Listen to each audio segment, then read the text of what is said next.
ചികിത്സയായ ചികിത്സ അദ്ദേഹം നിർദ്ദേശിച്ചത്. പോക്കുവരവിന്റെ ബുദ്ധിമുട്ട് ആലോചിച്ചിട്ട് വൈദ്യരുടെ വീടിന്റെ അടുത്ത് തന്നെ അങ്ങോട്ട് താമസിക്കാന്ന് കരുതി. മോൾ എന്ത് ചെയ്യുന്നു? മോള് സംഗീത പഠനം കഴിഞ്ഞ് നിൽക്കല്ലേ. നാട്ടിൽ ഒരുപാട് ശിഷ്യഗണങ്ങളുണ്ട്. ആ മോളെ, കൊച്ചച്ഛൻ ഇറങ്ങാ. വന്ന് ടാക്സിക്ക് തന്നെ തിരിച്ചു പോയാ രാത്രിക്ക് മുമ്പ് ജയിലിലെത്താ. എന്റെ ഈശ്വര, എനിക്ക് ഈ നാട്ടിൽ മാന്യമായിട്ട് ജീവിക്കാനാണ്. ഇത് ഭയങ്കര ചതിയായി പോയിട്ടാ. കൊലയാളികൾക്ക് ഈ വീട് വാടകയ്ക്ക് കൊടുക്കില്ല. അമ്മച്ചി എന്റെ കൊല്ലല്ലേ. ഞാൻ ജയിൽ പുള്ളിയൊന്നുമല്ല, ജയിലറാ, തിരുവനന്തപുരം സെൻട്രൽ ജയിലിൽ. സാർ, എടാ സാറ് പോലീസ് ഓഫീസറാണെന്ന്. കാശൊന്നും കൂടുതൽ മേടിക്കണ്ട. താനും ഞാൻ ഫ്രീ ആണ് സാർ.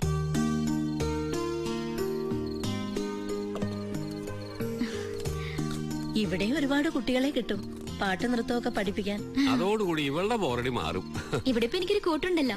ഭാരതിയമ്മയ്ക്ക് എന്നെ പോലെ തന്നെ ഒറ്റ മോളാണോ? അല്ല, ഇവളെ ഏറ്റവും ഇളയതാ. എനിക്ക് 2 ഏട്ടന്മാരുണ്ട്. ഈ കുടുംബത്തിന്റെ സർവ്വ ഐശ്വര്യത്തിനും കാരണം എന്റെ മൂത്ത മോൻ ഉണ്ണിയാ. ദുബായിക്കാരനാ.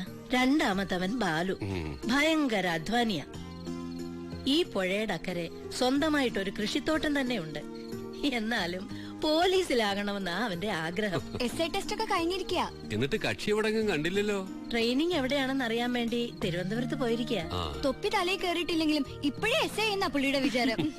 എല്ലാം കൊണ്ടും സന്തുഷ്ട കുടുംബം. ഇനി ഒരു സർപ്രൈസ് റൂം കൂടി. ഇതാ ഉണ്ണിയന്റെ പരീക്ഷണശാല. ദേ നോക്കിയേ. ദേ ഇത് കണ്ടോ? കോളേജ് എക്സിബിഷന് ഇന്ത്യ പാകിസ്ഥാൻ വാർ സ്വന്തമായിട്ട് ഉണ്ടാക്കി ഡെമോൺസ്ട്രേറ്റ് ചെയ്തതാ. ഏട്ടൻ അതിന് ഫസ്റ്റും കിട്ടി. ഏട്ടനൊരു സയന്റിസ്റ്റ് ആണെന്ന് പറഞ്ഞ് ഞങ്ങളൊക്കെ കളിയാക്കാറുണ്ടായിരുന്നു. പുള്ളിക്കാരൻ ഭയങ്കര ട്രിക്സിന്റെ ആളാ. ഇത് കണ്ടില്ലേ, വാർ ഫ്രണ്ട്. ഇത് ഇന്ത്യ പാകിസ്ഥാൻ ബോർഡർ.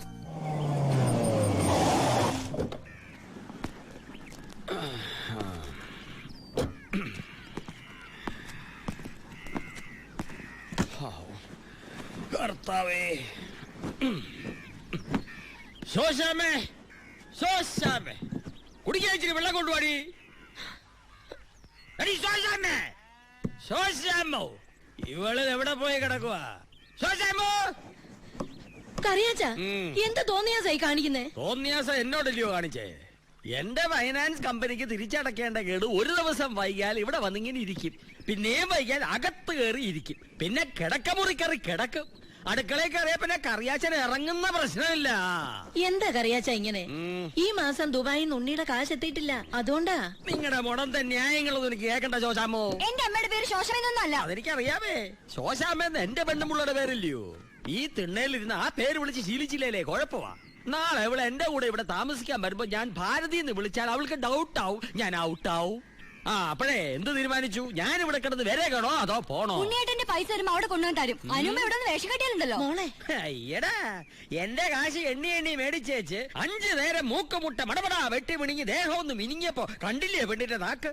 എല്ലാത്തിനും അഴി എണ്ണിക്കാൻ നിന്റെ ഈ തള്ള എഴുതി തന്ന എല്ലാ പേപ്പറുകളും എന്റെ ഉണ്ട് കേട്ടോ. അപ്പോഴേ സ്ത്രീകളോട് അല്പം മാനും മര്യാദയായിട്ട് സംസാരിച്ചൂടെ?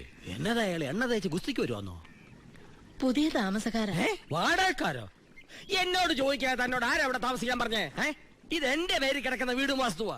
ഇവരെ എന്റെ ഔദാര്യത്തിലാ താമസിക്കുന്നേ. 2 ദിവസം കൂടി സമയം കേട്ടല്ലോ. ഇപ്പൊ ഞാൻ പോവാ. ഈ സ്റ്റാൻഡേർഡിന് എന്നിൽ നിന്നും പ്രതീക്ഷിക്കണ്ട.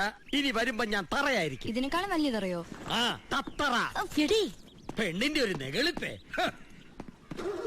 ആരയാള്? എന്താ ഭാരതീയമേ ഇയാളുമായിട്ടുള്ള പ്രശ്നം? കുട്ടികളുടെ അച്ഛൻ ഒരു സോപ്പ് കമ്പനി ഉണ്ടായിരുന്നു.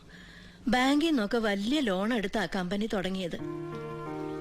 നഷ്ടത്തിലായിരുന്ന കമ്പനിയില് തൊഴിൽ സമരവും കൂടി വന്നപ്പോ അത് പൂട്ടി.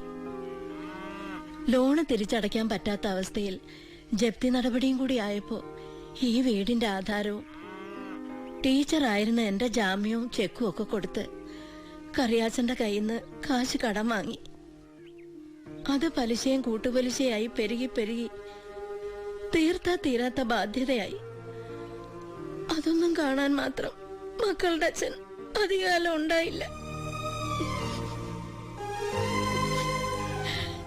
ഇപ്പൊ എന്റെ മോൻ ദുബായി കടന്ന് കഷ്ടപ്പെടുന്നത് മുഴുവൻ ഇയാളുടെ കടം തീർക്കാനാ.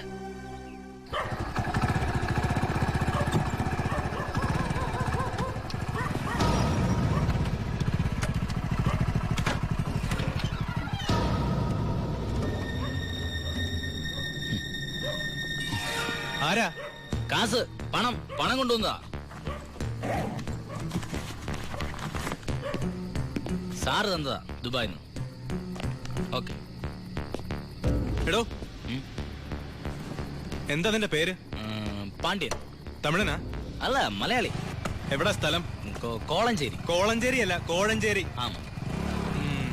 ആരാ മോനെ? ആ, ഏട്ടന്റെ കാശ് കൊണ്ടുവന്നാ. അവനൊരു കള്ള ലക്ഷണം. ഏട്ടൻ പോലീസ് ബുദ്ധിയിൽ നോക്കുമ്പോ എല്ലാരും കള്ളന്മാരാ. പേര് പാണ്ഡ്യൻ, സ്ഥലം കോളഞ്ചേരി. കോഴഞ്ചേരിയിൽ ഏത് മലയാളിക്കാ പാണ്ഡ്യൻ എന്ന് പേരിടുക? ഏവൻ കള്ളനാ, പേരും കള്ളൻ. ഏട്ടൻ എന്തിനാ അമ്മേ ഈ ഇടപാട്? ദുബായിന്ന് കാശ് ബാങ്ക് വഴി അയച്ചാ പോരെ? ഇത് കുഴൽപ്പണം. എന്തായാലും നാളെ രാവിലെ നീ ഈ കാശ് കറിയാച്ചിന് കൊണ്ടുപോയി കൊടുക്ക.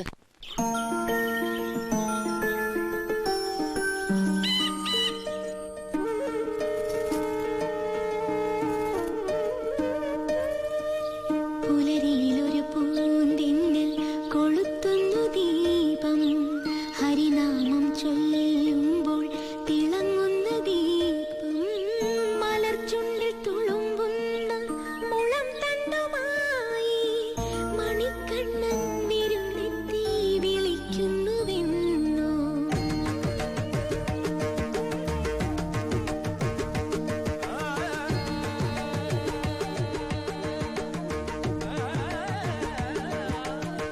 മഴയുടെ മിഴിമൺചെരാതിൽ തളിക്കുന്നു തീർത്ഥം, അമ്പാടിപ്പൂം പൈക്കൾ ചുരത്തുന്നു സ്നേഹം, കുലദൈവം കുടികൊള്ളും മലർക്കാവിലേതോ കുയിൽപ്പെണ്ണിൻ തളിർചുണ്ടോ ജപിക്കുന്നു മന്ത്രം.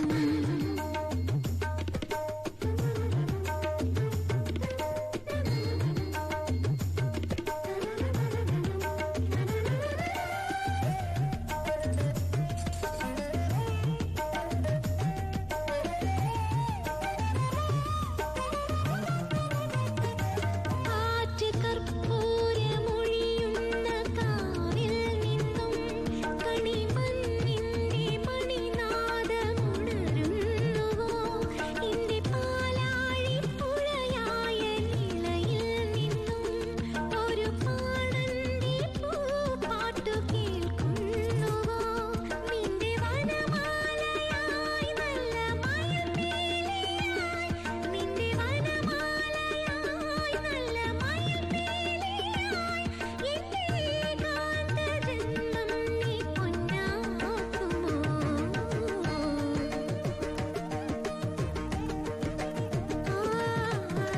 പുലരിയിലൊരു പൂന്തിന്നൽ കൊളുത്തുന്നു ദീപം, ഹരിനാമം ചൊല്ലുമ്പോൾ തിളങ്ങുന്ന ദീപം, മലർചുണ്ടിൽ തുളുമ്പുന്ന മുളം തണ്ടുമായി മണിക്കണ്ണൻ വിരുന്നെത്തി വിളിക്കുന്നുവെന്നോ.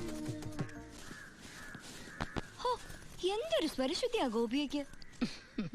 അത് മാത്രോ, സൂര്യൻ ഉദിക്കുന്നതിന് മുമ്പ് എണ്ണീറ്റ് ആ വീട്ടിലെ സർവ്വ പണിയും ചെയ്യും. നല്ല കൈപുണ്യം, കുടുംബത്തിന്റെ ഐശ്വര്യം ആ കുട്ടി. അമ്മേ, ഞാനൊരു കാര്യം ചോദിക്കട്ടെ? അതെ, നമ്മുടെ ഉണ്ണിയേട്ടന് വേണ്ടി എന്തുകൊണ്ട് ഗോപിക ആലോചിച്ചൂടാ? എന്റെ മനസ്സിൽ അത് നേരത്തെ തോന്നിയതാ. അവൻ ദുബായിൽ നിന്ന് വന്നിട്ട് പറയാമെന്ന് കരുതി ഇരിക്കുകയായിരുന്നു. ആഹാ, അമ്മ ഞാൻ ഇപ്പൊ വന്നെ. എടി,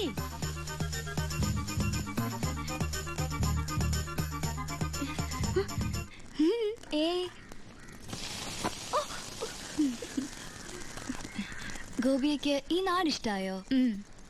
ഈ തറവാട് ഇഷ്ടായോ? എന്റെ അമ്മ ഇഷ്ടായോ?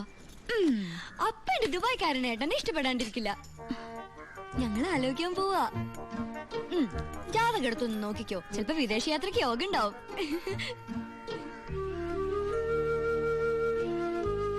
അമ്മ ഇങ്ങ് വന്നേ, ഒരു കാര്യം പറയട്ടെ. എന്താടാ പറ, എനിക്ക് ജോലിയുണ്ട്. അമ്മയ്ക്ക് അപ്പുറത്തെ ഗോപിയെ കുറിച്ച് എന്താ അഭിപ്രായം? ആ കുട്ടി അമ്മയുടെ മരുമോളായിട്ട് വരുന്നതില് വിരോധമുണ്ടോ? എന്റെ മനസ്സിലൊരു ആഗ്രഹം. കൊച്ചിട്ടേനെ അമ്മയുടെ നീ മിണ്ടായിരടി, ഞാനൊന്ന് പറഞ്ഞോട്ടെ.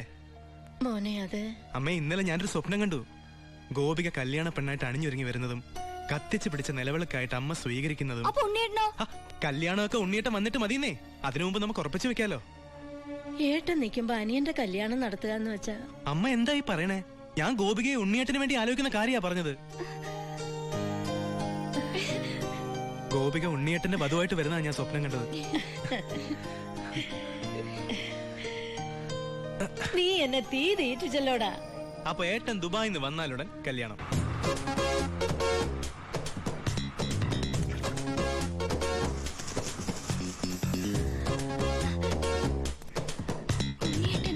അമ്മേ, നീ ഉണ്ണിയേട്ടൻ. അമ്മേ, അമ്മേ, എന്താടി? ദേ ഉണ്ണിയേട്ടൻ വന്നു. ആ?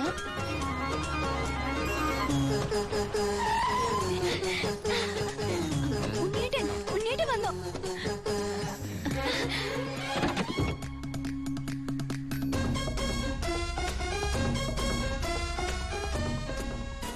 അയ്യേ, ഇതെന്റെ ഉണ്ണിയേട്ടനൊന്നുമല്ല. ഇതേതോ പിച്ചക്കാരൻ ലോട്ടറി അടിച്ച പോലെ ഉണ്ട്. അനിയനാ? ആരുടെ അനിയൻ? അല്ല, ഉണ്ണിയുടെ അനിയനല്ലേ?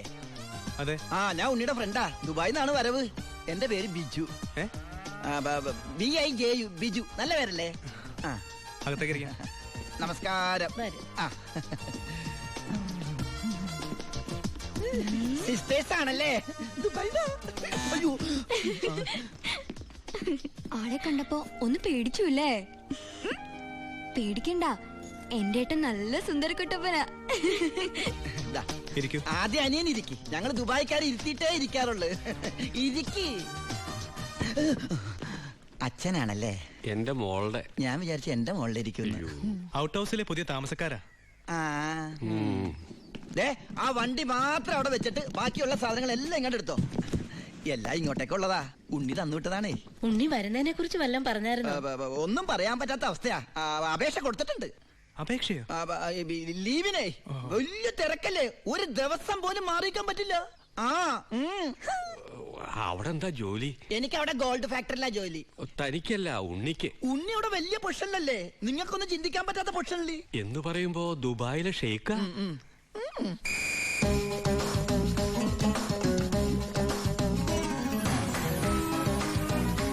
അസ്സലാമലൈക്കും.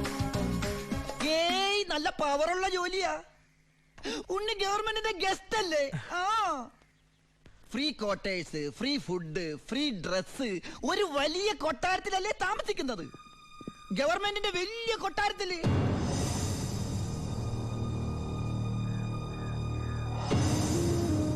ആ കൊട്ടാരത്തിൽ പ്രവേശിക്കാൻ സ്പെഷ്യൽ പെർമിഷൻ വേണം.